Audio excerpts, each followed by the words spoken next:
జై గురుదత్త ఋషి మారుతి దత్తపీఠ ఛానల్ వీక్షకులందరికీ కూడా నమస్కారాలు తెలియజేసుకుంటూ ఉన్నాను. ఎవరైనా సబ్స్క్రైబ్ చేసుకోకపోతే సబ్స్క్రైబ్ చేసుకోండి, లైక్ చేయండి, నచ్చిన తర్వాతనే షేర్ చేయండి. ఈ విషయాలందరికీ కూడా 10 మందికి తెలిసేదానికి అవకాశం ఉంటుంది. ఈరోజు మనం కడప జిల్లా పెండ్లిమరి మండలం సమీపంలో ఉన్నటువంటి వియ్యునూతల కోన లక్ష్మీ నరసింహస్వామి వారి క్షేత్ర మహత్యం గురించి మనం తెలుసుకుందాం. కడప నుంచి పులివెందులు వెళ్లే మార్గంలో పెండ్లిమరి వస్తుంది. 22 కిలోమీటర్లు దాటిన తర్వాత అక్కడ దిగి ఆటో మాట్లాడుకొని వియ్యునూతల కోనకి వెళ్ళొచ్చు. అవకాశాలు కూడా చాలా ఉన్నాయి, అందుబాటులో ఉంటాయి ఆటోలు కూడా. మీరందరూ కూడా ఈ ప్రకృతి సిద్ధమైన అందాలను వీక్షించి ఎంతో ఆహ్లాదకరమైనటువంటి అక్కడ ఉన్నటువంటి ప్రకృతిని అంతా కూడా ఆస్వాదించవచ్చు.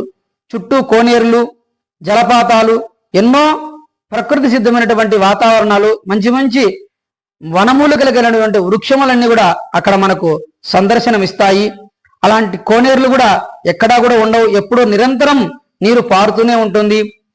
అక్కడ ఉన్నటువంటి విశేషం ఏమిటయ్యా అంటే, హిరణ్యకశ్యపుని వధించిన తర్వాత ఆ ఉగ్రరూపం దాల్చినటువంటి నరసింహస్వామిని శాంతింపజేయడం కోసం చుట్టూ ఉన్నటువంటి 1000 కోనేరులో నీళ్లు తీసుకొని వచ్చేసి నరసింహస్వామి వారికి అభిషేకం చేసినప్పుడు ఆ నరసింహస్వామి వారి శాంతింపజేస్తారు. అప్పుడు అక్కడ క్షేత్రం వెలిసింది. అందుకే అక్కడ వియ్యునూతల కోన లక్ష్మీ నరసింహస్వామి అని చెప్పేసి స్వామివారికి పేరు ఉంది. మరి మీరందరూ కూడా అక్కడికి వెళ్ళాలంటే మార్గాన్ని ముందే చెప్పాను. తప్పకుండా అక్కడికి వెళ్ళి ఆ స్వామివారిని సందర్శించవచ్చు. ఆ స్వామివారిని సందర్శించడమే కాకుండా అక్కడ పెళ్లికారి వానికి సుమంగళి పూజ అని చేస్తూ ఉంటారు.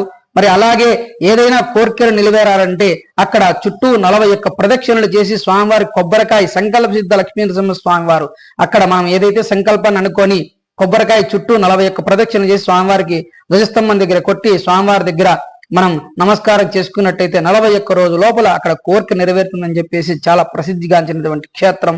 తప్పకుండా అందరూ వెళ్ళి ఆ నరసింహస్వామి వారి క్షేత్రాన్ని దర్శనం చేసుకొని చుట్టూ ఉన్నటువంటి ఆహ్లాదకరమైనటువంటి ప్రకృతి సిద్ధమైనటువంటి వాతావరణాన్ని అంతా కూడా వీక్షించండి, తరించండి.